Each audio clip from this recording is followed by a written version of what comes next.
Welcome to our panel discussion. Thanks for staying after the film for our film talk and discussion on the occasion of Europe Day on the 9th of May. As we heard at the beginning, at the introduction, it was 75 years ago that Robert Schuman made the declaration that led in the next steps towards the founding of the European Union. And so we will talk about solidarity, the film, and the European situation as it regards borders, migration, because as you might remember, the film Solidarity is being shown in our special section on crossing boundaries. So this is also a main topic. This talk will be recorded, and we will talk for some 30 minutes on the panel, first about the film, then about more general and structural issues. And after that, we will open up the discussion to the audience as well. So if you have any any questions regarding the film or the topic in general, you are invited to join the discussion. And there will be one of our DOK.fest volunteers somewhere here in the room with a microphone over there. She is Johanna, and she will help us with the microphone. And please wait till the microphone is there, so your question will also be on the recording of our talk. Thanks for being here, thanks for the film, thanks for participating in the film, and thanks to coming to join us as the extra expert on European questions for our talk tonight. David, you are no stranger to the DOK.fest. You had other films here in the program. One a couple of years ago was on democracy and on also the EU and on data protection and data rights. What made you do the film on solidarity, and why again on the European Union and European Commission? Well, first, it's good that you mentioned democracy, because my main interest is in the question, how do societies organize peacefully? And there are several things that pop up. One is the laws, the rules that we create for each other, and that's why I did the film Democracy within the European institutions, to make us understand how these political mechanisms work and how many people have to engage in it to make it work. And in that case, successfully, I would say, in the end. Yeah, and then I asked myself, okay, that's the law side, but what's about the emotional connect or glue of societies? Solidarity, what is it? And that was a big question with a lot of angles in every direction. And my first, well, after a little bit of research, I found out there is ambivalence in it. So solidarity often has a black mirror, and I was looking for that black mirror. So solidarity is not just something that is positive, and I wanted to make a film which not just jumps into a beautiful path of feeling of solidarity and let us go out of the room and with the impression we are one family. We're not. Solidarity is something complicated, and that was the idea. Europe, that was the question. Why Europe? Yes, you're working again with European and also with United Nations institutions. Yeah.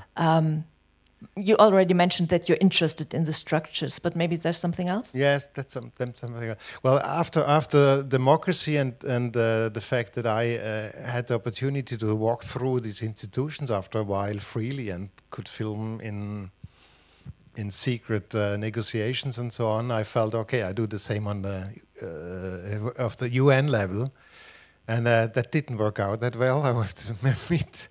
There were a lot of closed doors, and impossible to open. You can't negotiate with the whole world about, can I enter that room? It doesn't work, and therefore we had a big plan to do much more worldwide in the beginning, and then the pandemia, the COVID, destroyed all our plans, and we had to re-establish our storylines, and that's why we concentrated in the end on Europe. And in fact, I'm very I'm very much interested in the concept of Europe because it was so successful, the European Union, and we are in a critical stage since some years in that regard, and that's why I think we have to rethink and maybe reinvent certain principles of that success. For the European structures and institutions and so on. Yeah, for our sake, I would say. Mm-hmm. All right. The film starts with your traveling through Poland in 2021, but I guess the film started way earlier.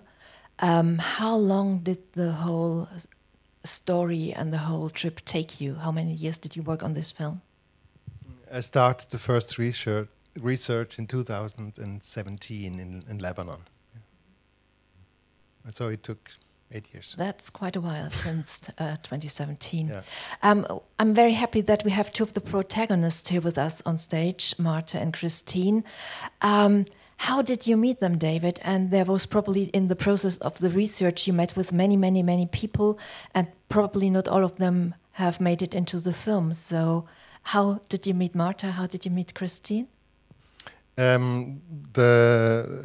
met Marta first when I started research in Lebanon, a lot of different angles of solidarity. One was the martyr idea, and then I heard that the mayor of Gdansk has been murdered in 2019, and I heard about the Solidarity Center in Gdansk, and I was just interested, and I heard about this progressive cell that he managed to create around him, and I wanted to meet these people, and one of them has been Marta. And Christine has been, the Ukraine was a big surprise for us all, and I searched contact to the people who are really in the place in Poland, managing the influx of people. And that's why I called the office in Warsaw, and I talked to Christine, and she said she understands the idea that I want to show the invisible work of this system of UNHCR. Okay. Marta, we learned in the film that you encountered health problems, so it's especially nice to see you here with us on stage. How are you doing? And what do you think of the outcome of the film that you have been a part of? Yeah, it was very nice. I was sitting there watching this film like second time, and when there's this scene when I say in English that it was supposed to be my year 2020. I don't know why I said that, but it was like this war started, and then the tumor, and someone behind me said, "Scheiße." I love it. Thank you. I'm good. I'm good. Yeah, many people are ill, and they recover, but you stay with, uncertainty. This is the cancer, and in Poland it's pretty horror. I mean, in terms of like there is much cultural. I don't know. Yeah, it's like you are going to die. Yeah, this kind of thinking. But I am pretty like international person, let's say. So I have lots of sources of thinking. So I'm fine, and thank you. And yeah, and overall the film, I never doubted, like, because someone said like, yeah, Arek, yesterday you said, oh, it's good that you didn't pull out from the film. I wouldn't think about that. What difference, weak, not weak. Swollen, not swollen, it's like it doesn't make much difference. Now we have to look at ourselves, of course, and we are also discussing it. When we are not actors, we are not used to looking at ourselves. But also, like, who cares after all? So it's okay. And how's the work on your center going? Because that's just this sentence at the credits, before the credits starts, the center that you founded or co-founded. Yeah, this is another approach to do the systemic work, and I work with national network of cities, and it's on the human rights-based approach. It's with Fundamental Rights Agency, and there are tools, and it's a work in progress. And I think we know what we're doing, and it seems it's very much about cities owning, the responsibility for inclusion. We use the word of inclusion. We use the word of, some people who are underserved, of people who are under-resourced, who are marginalized, you know, and we look at your responsibility and how people are or are not covered by the services that you do. And this is what I understand as inclusion and, you know, provision of rights at this point, and for migrants and for everybody. So we don't, what I learned from this process, you know, a long process, is that I don't think picking migrants out of like a society, you know, let's make a separate center, my separate policy, separate something. Of course, it's winning the strategy now with EU money. EU is funding separate centers for migrants, you know. So we are all struggling like about finding this vision, or, you know. But yeah, me and the team, we are doing what we can, and it's going well. And I became more relaxed generally about, well, you know, not successes or successes. Yeah. Thank you so much. Christine, we meet you in the film when you go freshly to Warsaw to work because of the Ukraine refugee crisis. I learned that you're now back in Geneva working. Can you tell us a little bit what happened after the film shooting stopped? Where are you now, and what were your experiences with working with David on the film? I've been in Geneva for a year, so I work for the Regional Bureau for Europe. So in UNHCR we are divided by geographical regions. So I cover the whole of Europe. So from just looking at Poland, I'm looking at more regional issues. On the policy side, so very much looking at migration and asylum policies in Europe. So that keeps us very busy, obviously. The experience. It was supposed to start earlier. We're supposed to start the filming, I think, at the end of 2021, and for various reasons it didn't happen. So it happened in February 2022. So I didn't have too much time to overthink that because we were very busy with other things. So it was, it was a very chaotic time. So it was just part of the chaos. So I don't know if it added more chaos or not. It was there. They were there, and we're like thinking for 2 seconds, okay, they're there, whatever, we have other things to do. So it was not really a disturbance, I think. I mean, at least for me, I think for sometimes my colleagues, they thought I had this filming crew following me all the time. So, no, that's not normal. So, but it was part of the background, but it was not unpleasant. Because there was a lot of conversations also with David with what he was trying to show and how to show it. So there was the intention was good and genuine. I think this is what matters, and that shows, I think, in the movie. And I think it's often our work is misunderstood. So you're either in the front line giving food to refugees, or you are a bureaucrat sitting in an office. And there's truth to all of this, but it's really how it comes together and how everybody's role, when it goes well, comes together to try to achieve something. So I think that's it's not very easy to show that, yeah. And it's, I think, often invisible work that you do, like building the structures and working in the backgrounds mainly, that everything's working and doing the management. So it was very interesting to put that into a visual language and find pictures and images for that work. You found a great seating order, by the way, is because we come from the work in the UN institution now to Mechtel Roos. She's a researcher on European policies and based in the University of Augsburg. But you're here also as a speaker for the Europe Direct institution. Maybe you can introduce yourself a little. No? That's what I heard on my list. That was Team Europe Direct speaker pool.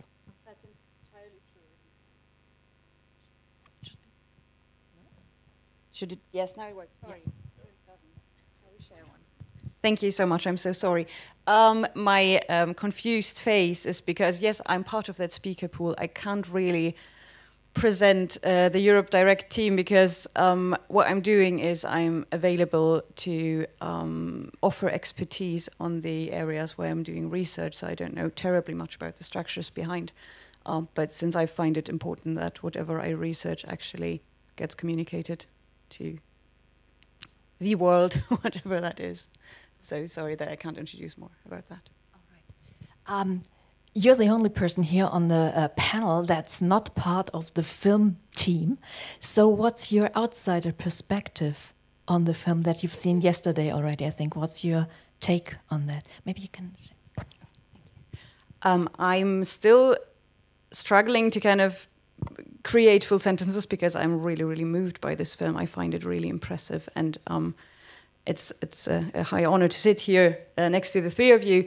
And there are so many things that I, as a researcher, really genuinely like about this film, and where I think there is so much that we have in common in our ways of thinking and of working, and where I'm so glad to see the work that is being done by your different positions, which is trying to manifest rights and trying to manifest structures and institutionalization, which is necessary in order to create any kind of enduring and sustainable solidarity, I believe, because as you put so terribly well in that film, that if it's about generosity, it runs thin, and if it's about generosity, then people get exhausted, and then you can't rely on that to be something that anyone has a right to and has access to.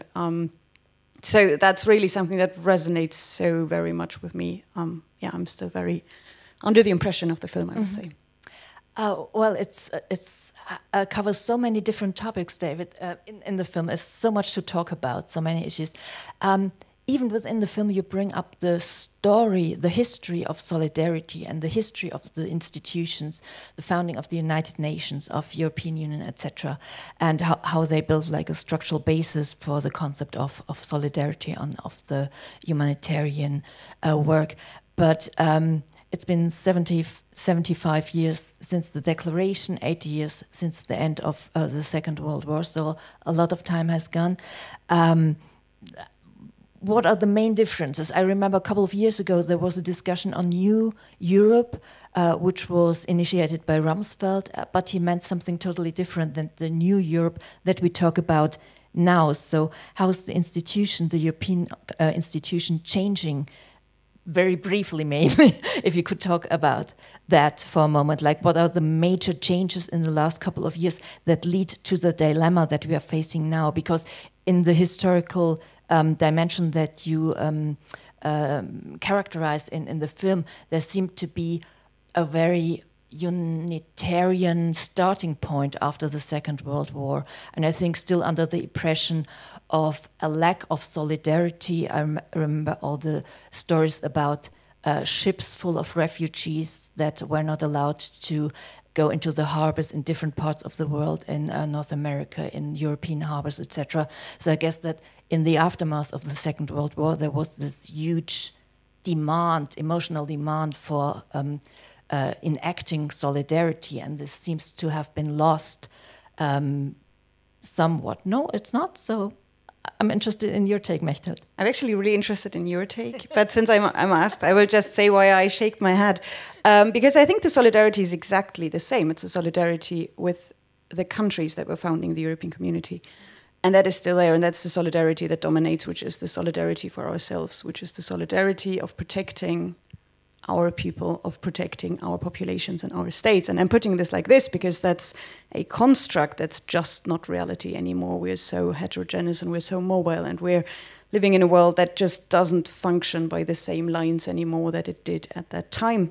And so this solidarity really needs to be overworked, I believe, and that's really going in where exactly where you're working on, to not create this othering, to not create kind of pseudo-outsiders that are not outsiders in fact, and that cannot be kept outside simply by realities. And no matter how high you build walls, well, there's always going to be a way either under or over or around it in some way or other. And all the problems that are put on migration, that are put on these kind of othered people, well, they all arise from other areas, problems of the welfare state, problems of healthcare systems, problems of demographic change, digitalization, etc., etc., etc. None of this comes from migration. Migration is just really put out there as the scapegoat, obviously. But again, the solidarity hasn't changed. The solidarity is still very much, we are sharing our own pain, and we are trying to prevent this group of countries and their populations exclusionary, from harm. But so that's why I shook my head, because that part of the solidarity hasn't changed. Okay. So it was always an insider-outsider thing, in your perspective? I'd say Schumann, Monet, all these people in the early 1950s, they had a right, in a sense, or like a moral right, an ethical right, to look at this group of people, of affected people, to focus on Europe, because that's kind of where they were acting, and that's where really harm had been done. This has massively shifted, but the solidarity hasn't. What's your take on that, David? Well, what struck me very much is that, well, for sure I knew about the creation of the United Nations and so on, but what struck me very much with that focus on solidarity was not the fact that, well, not everything worked out after the Second World War, in the sense of solidarity, but that there was a new invention of solidarity, the solidarity without borders, if you want to say it like this, non-exclusive, global, universal even, and that this solidarity was an invention, something that doesn't exist, because solidarity that we feel normally is somehow partisan, always. There's always, as I said, the black mirror popping up. And this was an invention to say, no, there is something that can be different, but it only exists if we held it up. So it disappears as soon as we don't think about it. It's just an idea. And that was the big thing for me to say. There was a very specific historical moment when this was possible. And in that sense, create the legal framework for a universal rights system like the human rights. So that's the main thing for me. Towards the end of the film, we see the more recent developments where a lot of European countries sort of cancel their engagement in the United Nations institutions and say, no, we want something else. And if we look at the kind of global politics, there used to be the US, American and the European politics used to be in sync, and they are no longer. And this also has their repercussions on international and UN politics. Can you tell us give us a little bit of insight what happened and what are the effects that the European standpoints and the UN standpoints are no longer in such a harmony as they used to be like 20, 30 years ago, maybe? Yeah. Or was it an illusion anyway? No, I don't think so. But the map shows the support withdrawn to UNRWA, so that's a very specific situation linked to the situation in Gaza.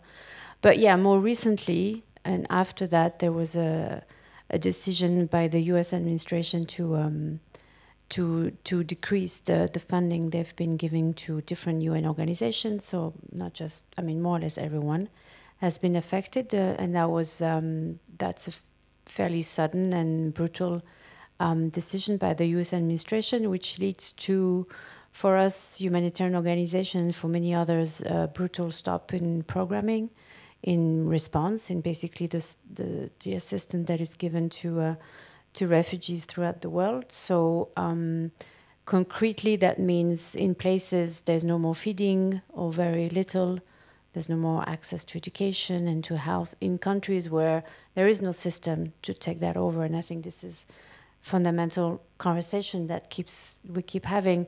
It's very different if the money stops in a country like Poland, because Poland is a country that has structures that can continue. It would be difficult. But in countries that are themselves hosting a lot of refugees, who are themselves struggling with their own resources, if that extra help stops, then there's no one to pick that up.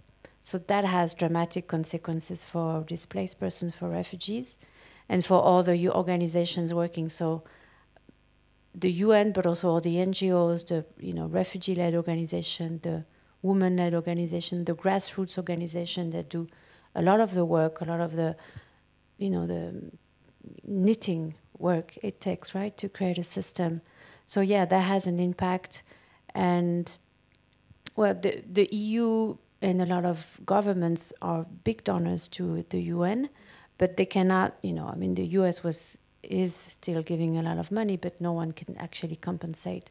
So it forces us to rethink our priorities, to make very hard choices between all the different emergencies in the world. And it's brutal because it's not possible to do that responsibly. So that means probably more displacement also of people who are not finding the help in the location where they are being forced to go somewhere else. Thanks. Something that I found very interesting about the film Solidarity is you refer to it as a black mirror. I think it's a combination of dilemmata, complexities, a situation that goes towards so many different directions and yet remains one whole difficult subject. And at the same time, I have the feeling we are living in a time that is looking for simple answers, for simple cause-effect relations, and just say yes, no, and not like this complexity that you can't say what is right, what is wrong. And so my question is, the title of the film and of our discussion is Solidarity, but are we talking about the same thing when we say solidarity? Have there been, you already hinted that there might be historical differences between what the term solidarity meant in the 1950s and what it means when we're talking about the term solidarity now. Are there historical changes, geographical, cultural differences? When I think of Poland, I think of Solidarność, and that is very partisan towards worker rights. And at the same time, we talk about global solidarity in the film, which is also something different. So I was wondering, when I'm watching the film, is everybody who utters the word solidarity, do they really talk about the same thing, or do they talk about different things? So my question to you is, do you have, all four of you, do you have a clear definition of solidarity, looking for simple answers?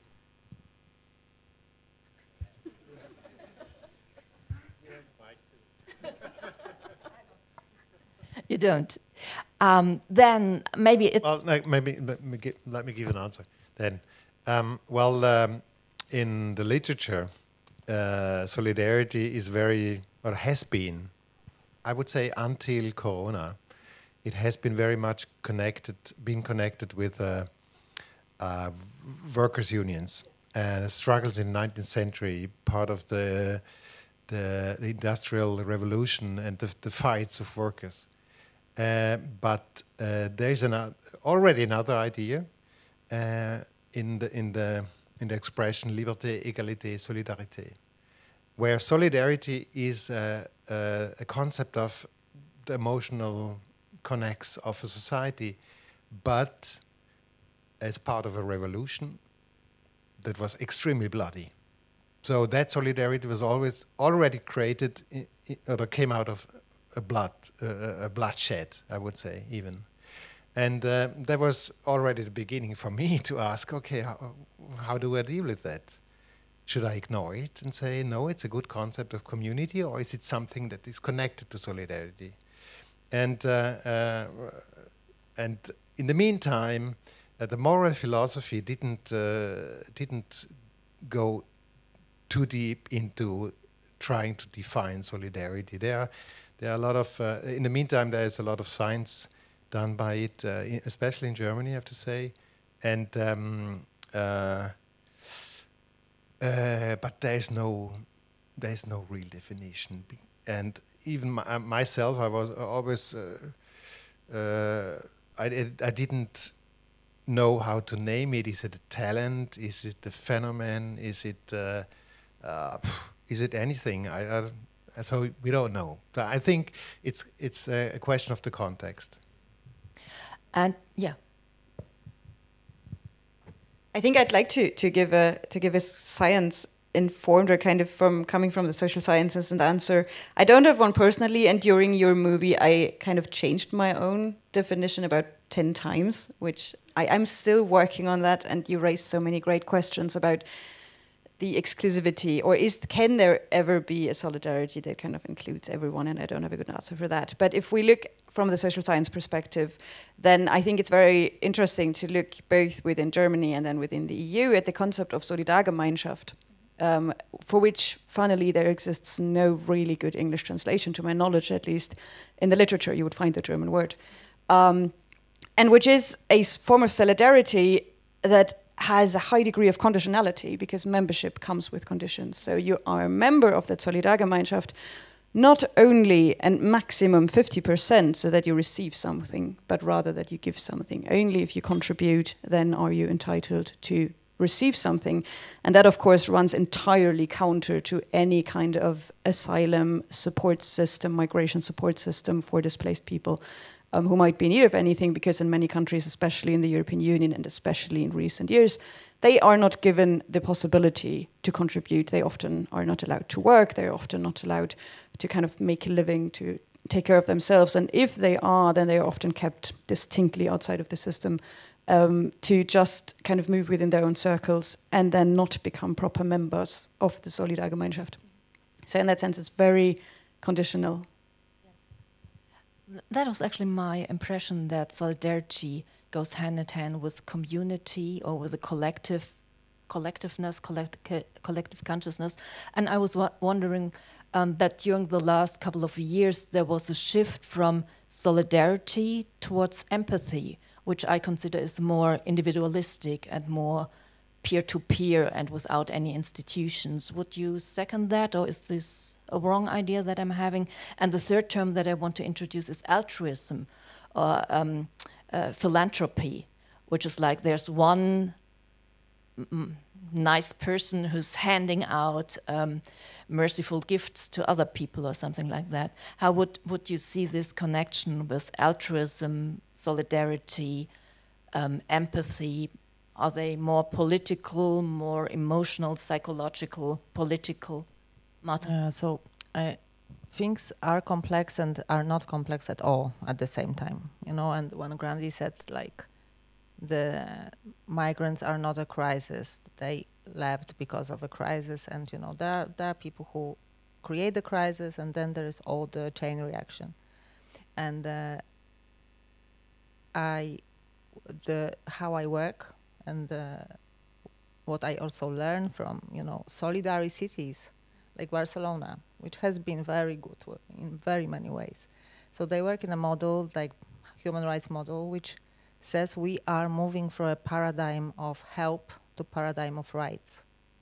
And there is a table on page 18 on their guide that is translated to Polish, you know, and it says, what is paradigm of help? So it's passive beneficiaries. You know, they lack agency. You help them. You have, you know, you think you are like kind of superior. No, it's not part, you know, it's like, and the most important, it doesn't address causes, it addresses effects. And then if you go into rights paradigm, you think about prevention and, you know, getting everyone on board and preventing discrimination, exclusion, and violation of rights. So charity, you know, empathy,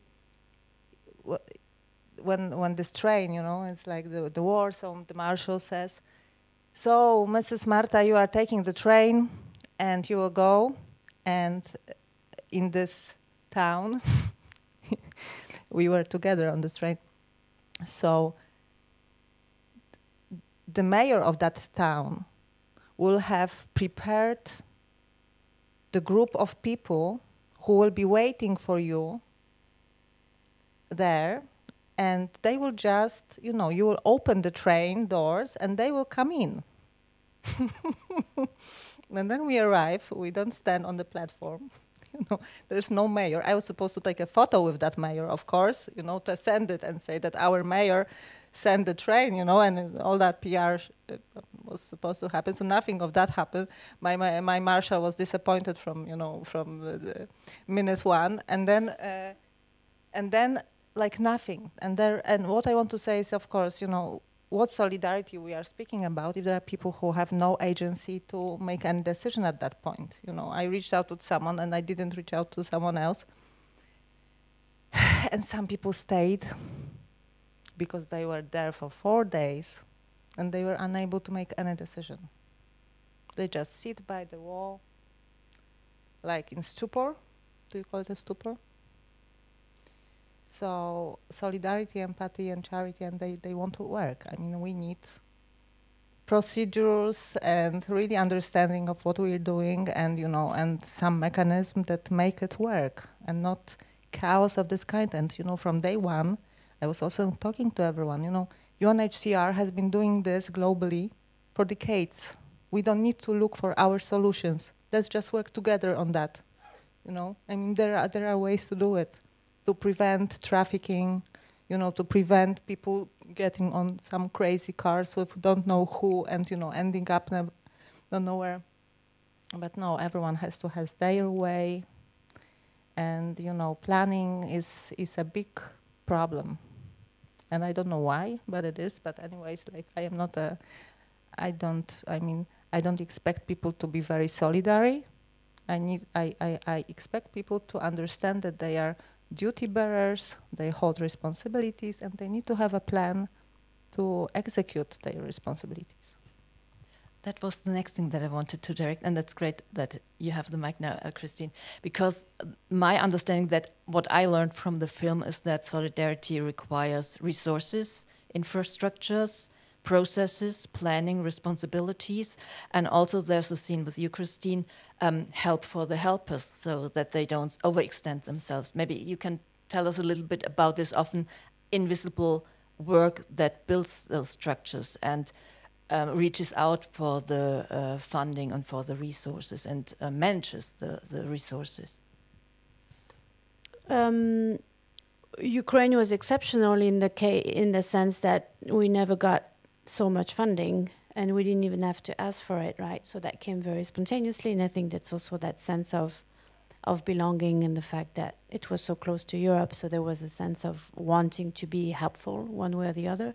So there was a lot of money coming in from institutions, but also from individuals, from the private sector.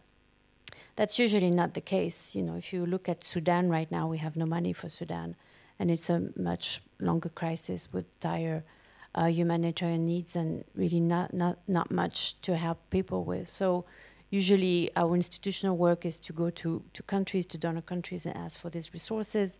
And we also do outreach to the private sector and to what we call individual giving. So that's the people in the street trying to stop you on your way to something very important, to get your signature, to get your phone number, to get your 10 euros a month to try to build that resources. So, but of course it's also to, we also use empathy to try to get that connection, to try to get people to understand that. But the bigger resources, I would say, is really what countries receiving refugees are given, right? Because it's their own resources, it's the taxpayers' money that is being invested in this infrastructure, and that's the whole support system, right? The accommodation centers and all of this pays for that, right? So that is very important, the resources that countries give. But as I said earlier, most of the time, the countries receiving the refugees are themselves quite, poor, or developing countries that struggle to get that. So this is why international support is much needed. Otherwise, everything collapses, right? The system for the nationals, the system for the foreigners, and then there's no support system any longer. So it's that crisis where we are now. So we have a lot of crisis emergencies throughout the world. We have not really any conflict resolution that gives a bit of hope that refugees could go back home, except the important exception of Syria, I would say. But it's also a very long way to normalization of the country. So it's crisis after crisis and more displacement and resources that are going down. So it's not a great situation right now. And I guess it's important that those resources are reliably coming. And so maybe the film also has another objective, because I think media attention is also a highly valued currency in the context of different crises, because in the last couple of years we have seen so many crises come and go.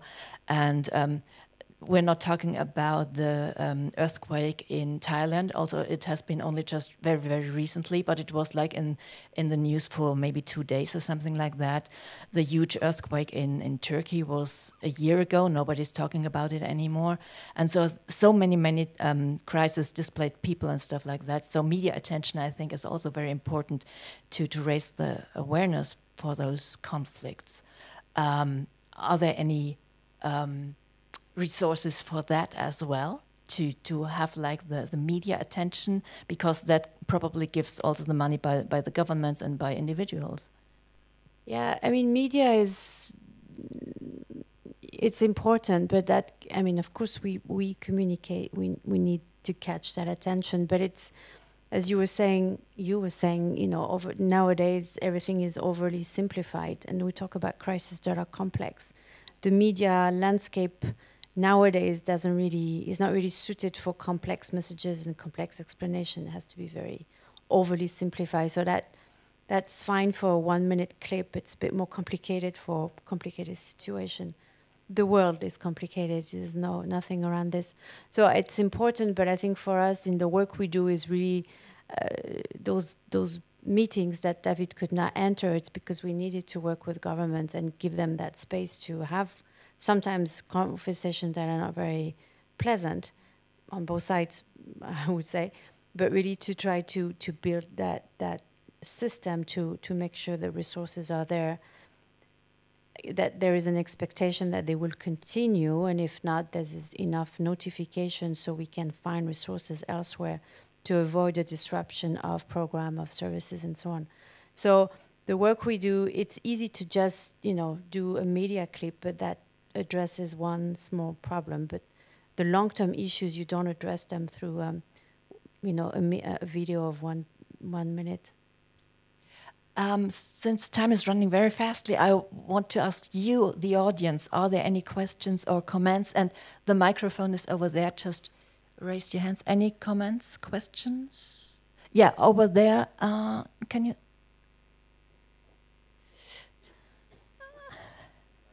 A long way.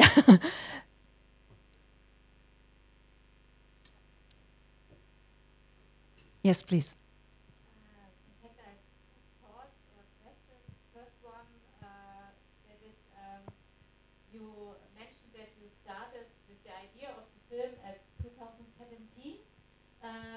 So nothing from that what is in the film now you couldn't suppose at this moment. So how was your filmmaker's journey also with the commission editors? You said, okay, I want to make a film about solidarity, and yeah, you can go to Lebanon, and then yeah, Ukraine came, Corona came, after that Gaza came. So I'm wondering if there were, I don't know, several times that you had to change your idea of the filmmaking, or yeah, how did you do it?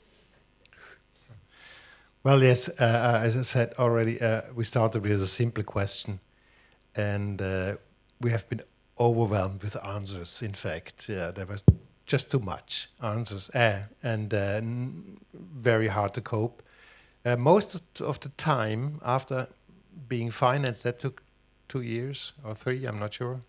It was complicated to finance the film because, in fact, it was difficult to explain what it is and what it is about societal concept. What is that for a film? And but we had storylines and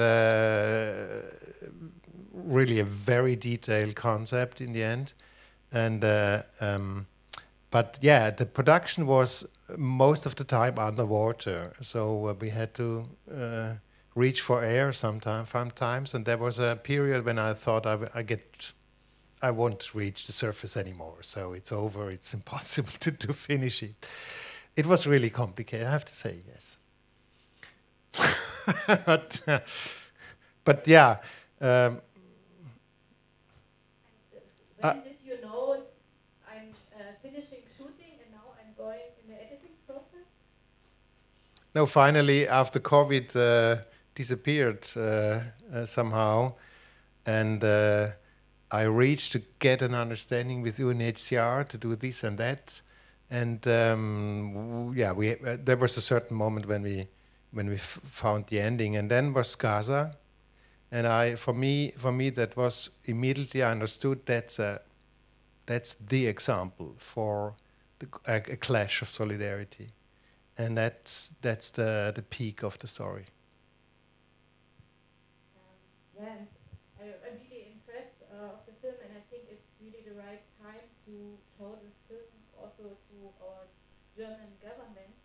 So there's my question: which journey will the film have? Is there already the idea to show it to our chancellor, for example, to change maybe his politics about migration and inclusion? Yeah, sure, we have booked the room. He's invited.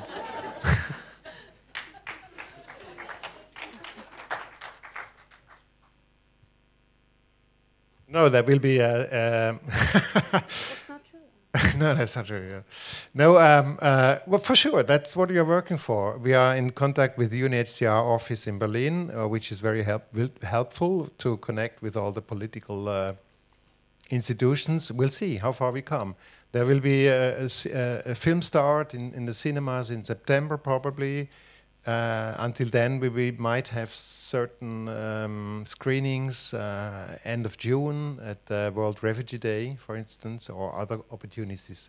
We will see. We're working on it right now.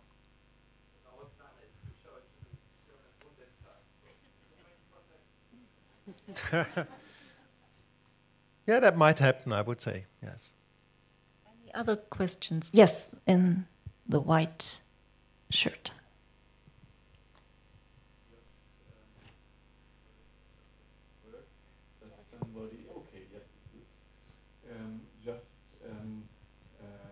Pitching onto your questions, another one. So assume you are in autumn and the film gets into the cinemas. Assume at the same time the clown in the States has succeeded in the big desolidarization of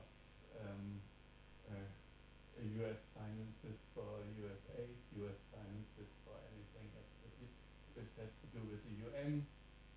All that is being shut down. How would that movie then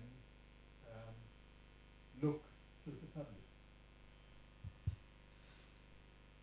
Well, I just want to say it's a history film then. No, but no. I still believe I have my certain moments of pessimism, especially in the morning when reading the news. But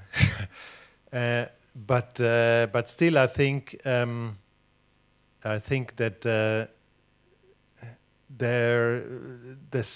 let's say civilization has its good parts, and the fact that there has been a time when they invented the human rights, something like this, a beautiful legal text,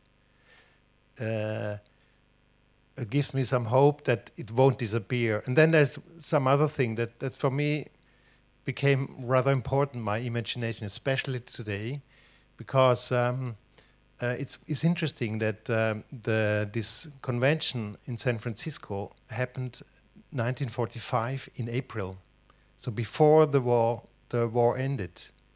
And that already at that moment they had all the concepts on the table. So all through these dark years there had been people working on the concepts for afterwards, for after the dark times.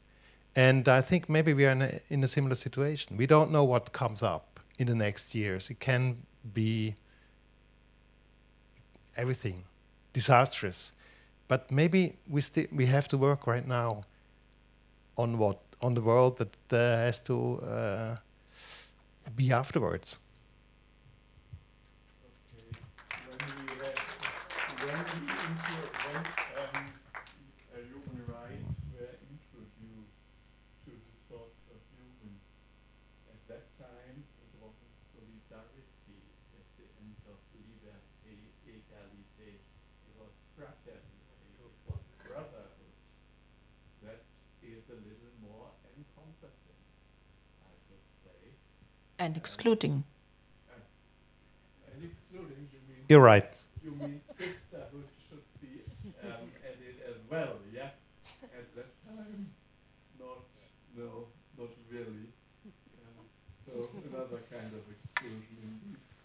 But it was a little tighter than solidarity at that time. And there was a vision of humankind participating there. Solidarity.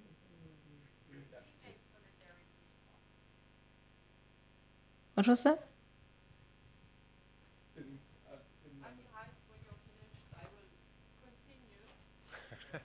Yeah. I wanted to ask what you think about female solidarity, because you were talking about the French Revolution, and it's what actually started from women because of the bread price, and it was women going together because of empathy on the streets. And I think it changed a bit nowadays, and I think we have to work a lot on culture, and I wanted to ask if there are some programs for the future that want to put more investment on culture.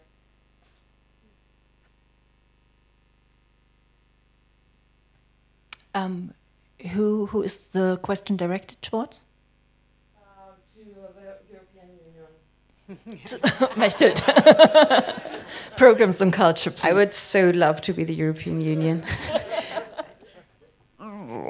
I'm not aware of anything. I simply have to say I don't know any such thing. There's a lot of kind of soft power attempts, soft law attempts to coordinate and to enter into dialogues, etc. But when it comes to kind of hard facts and to kind of rearranging, reestablishing who's part of the community, who's part of the Solidargemeinschaft or not, I'm not really aware, except for the local level. I think there is quite a lot that's going on, but kind of at a national or even EU level, I'm not aware of anything. No. Marta? Yeah, just one comment on the culture, because when talking about inclusion, we talk also about culture and culture sector. And my experience with working with the culture institution is one of the hardest. And how culture people think high of themselves, of their own personal openness and welcoming culture. And they think no plan is necessary. And they run, whoever you ask, it's like so open institution. And that would be very nice to look at, ourselves as also culture making and producing culture,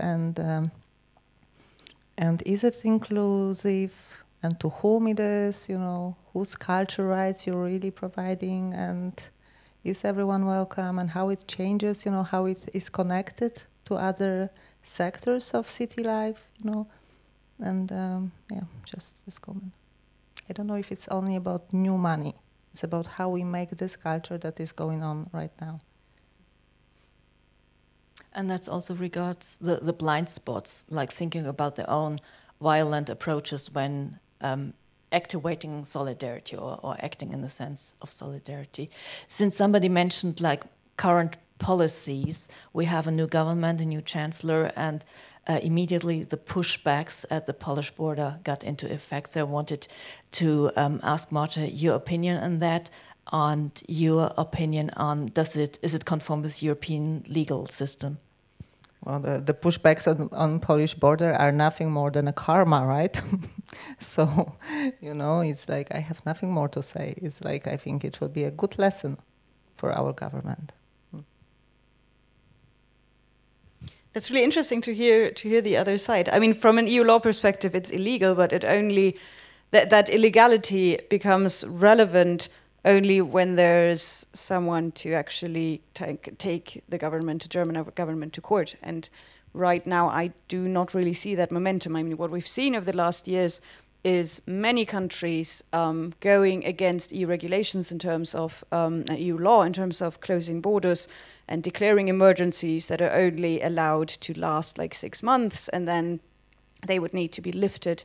And a lot of that hasn't happened in a lot of countries. So, I mean, there is now this idea again, we declare a state of emergency, and then we can close our borders, but then this would have to be a really super temporary kind of thing that then would also need to be really well justified by an emergency that is there now that hasn't been there before, and like very clearly stating what areas are in an emergency situation, etc. And I just don't see the legal basis for that, especially not in a mid to long term, even though the current government, the now government, is suggesting this would be a sustainable solution to reduce numbers in Germany, which also research shows it doesn't work. It doesn't work that way.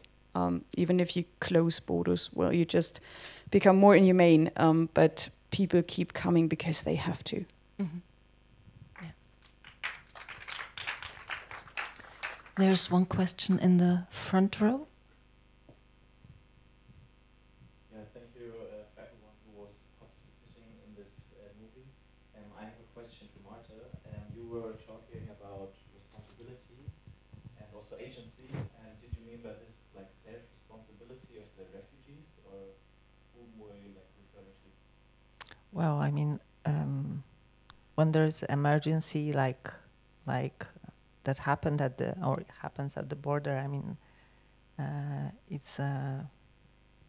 it will be too complex to talk about who has agency and in what, right? I mean, we saw the streams of people, and I mean, this is just overwhelming. And as Christine says on the film, it's like building the airplane while you're flying, right? So, but then in general, I think, yes, I mean, there is power relation, and the system, like systemic approach, does have to recognize and does assign the roles in some ways, and it has to flatten, you know, the relations and have people like being in dialogue about what you're doing, and you know, but it's difficult, and it's sometimes very fake.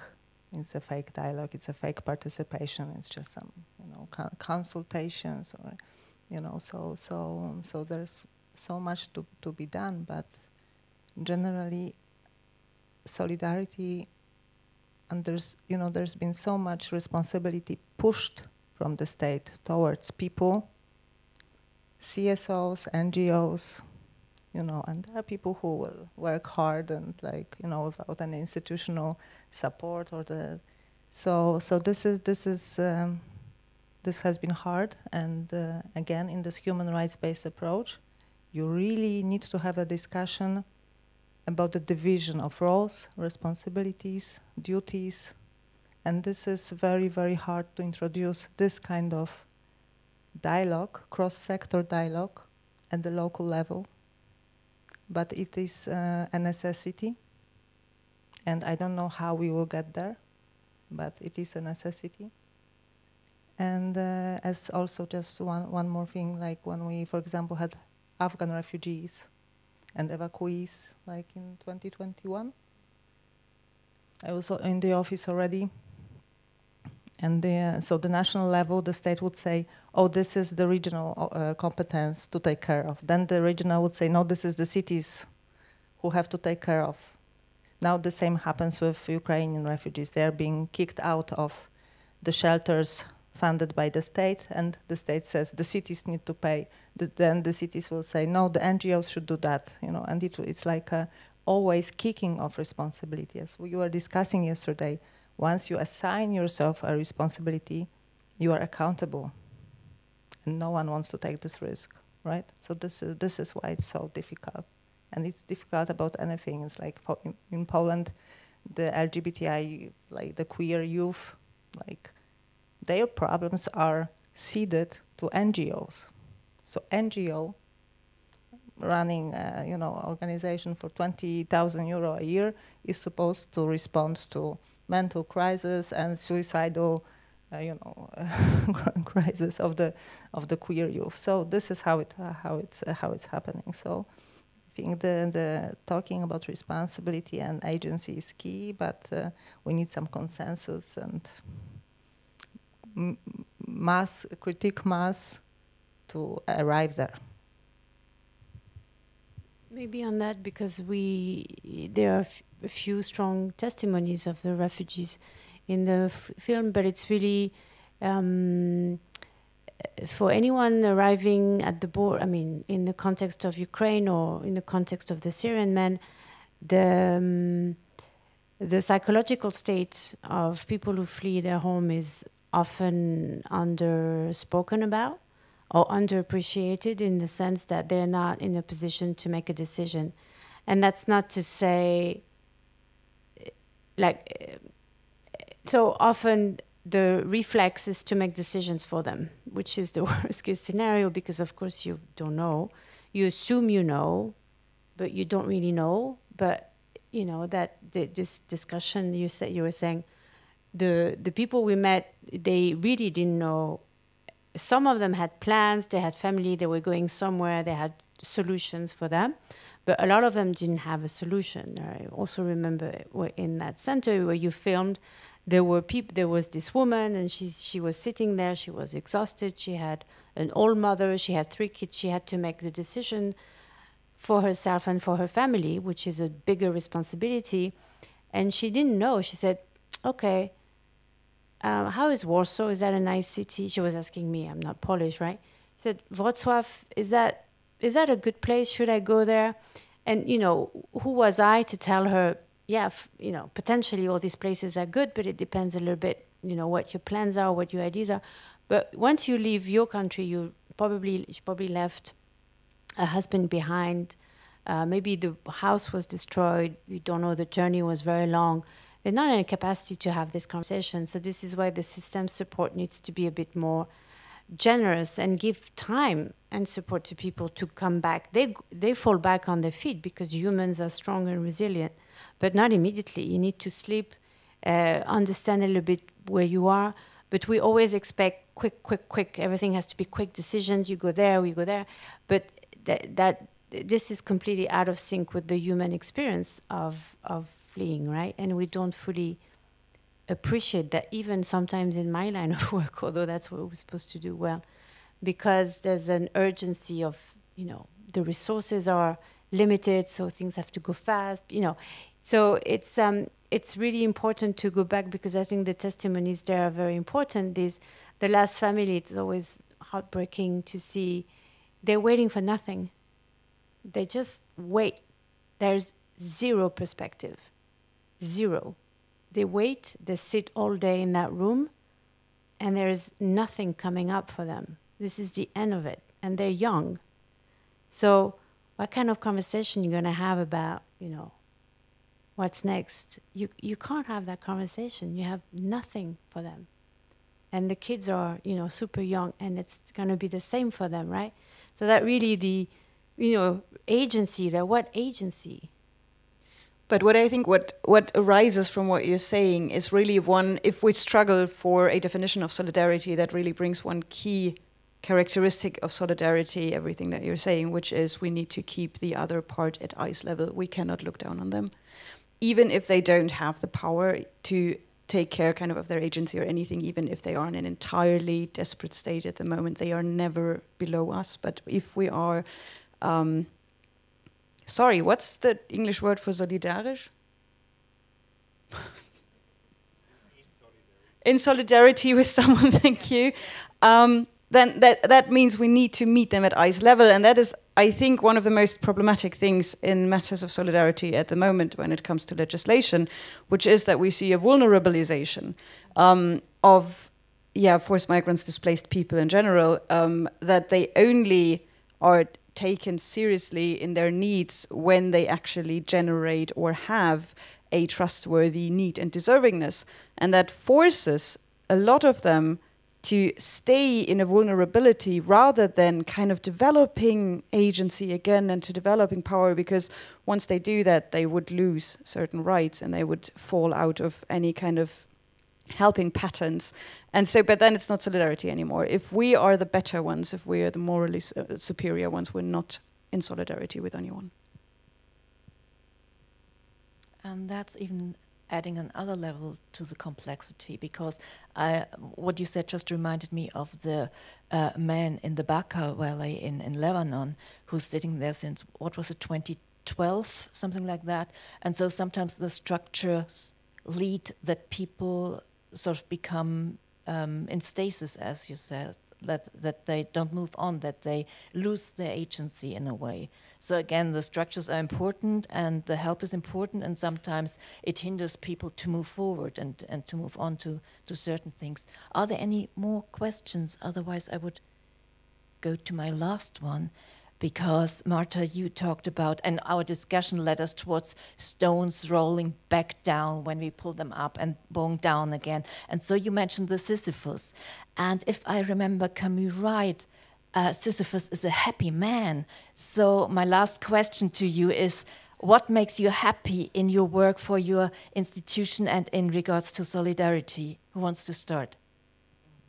Well, I was in a weak moment, as you can remember, when I said about Sisyphus.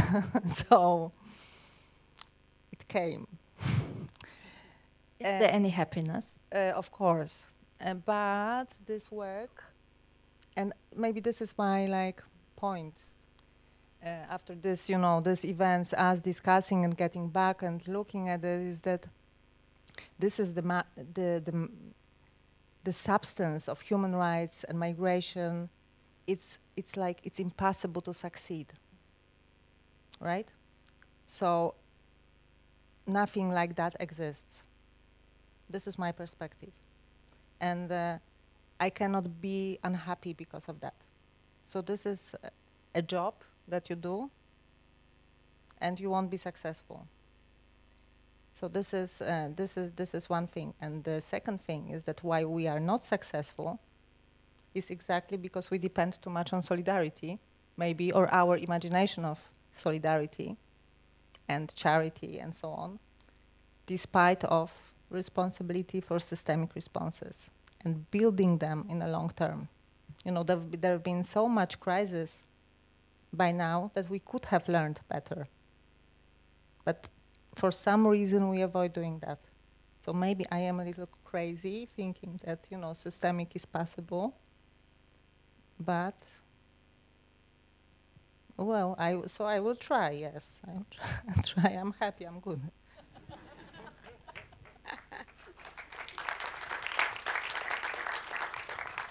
Christine, what makes you happy?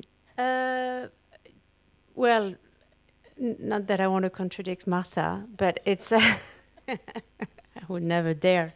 I think the moments when you're down and you feel you lost hope in humanity, I'm usually immediately surprised by exactly that humanity. So, there are a lot of good things happening, a lot of people helping each other, maybe not in a systemic way, but it's also to say when the system fails, and I have seen them failing quite often, it's the humans who bring it together one way, and that is what we saw. I always use that example because it's a difficult one to bear, but it's true. We left 2021 at the Polish border with people dying at the border, the images you see at the beginning, having very tough conversation with the Polish government on that, and 22nd February 2022, it's a 180-degree turnaround in the matter of a night with absolutely opposite policies, completely different conversation with the same government, but also huge solidarity by the Poles themselves, who suddenly say, that's our crisis, this is our moment, and we're going to take it, right? So, yeah, there's just, when you lose faith, somehow there's a bit of a sparkle somewhere, and that makes me happy to see that.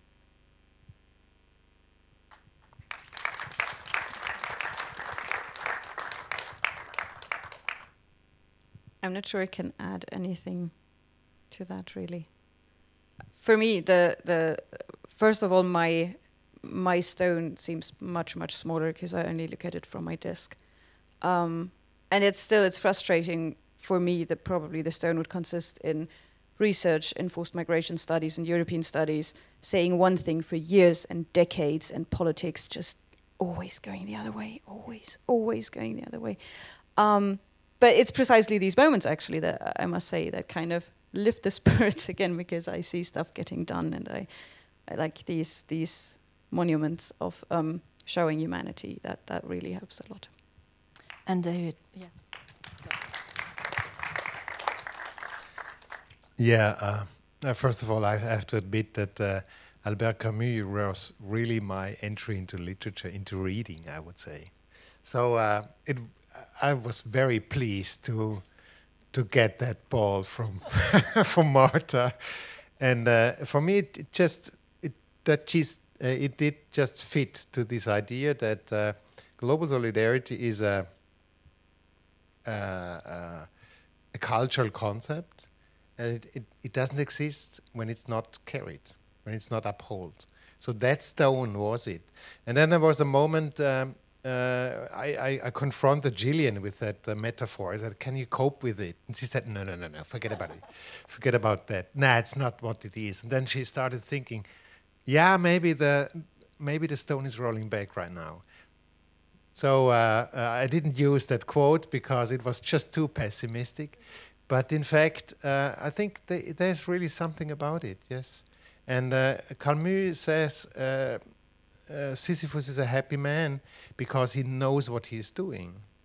And in fact, carrying the idea of global solidarity is the same. Maybe it's, it makes happy, I would say.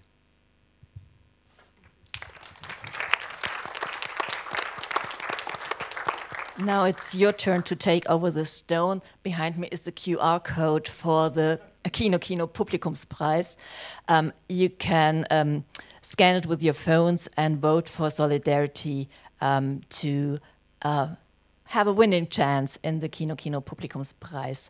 And thank you so much for the film and for the discussion. Mechthild-Roos. Applause. Everybody's taking photos. Christine Goya, Marta Sitjarek, and David Burnett. Thanks for coming. Thanks for the film. And thank you. And thank you for coming and for joining the evening with us. And have a nice weekend with lots and lots of DOK.fest films, I hope.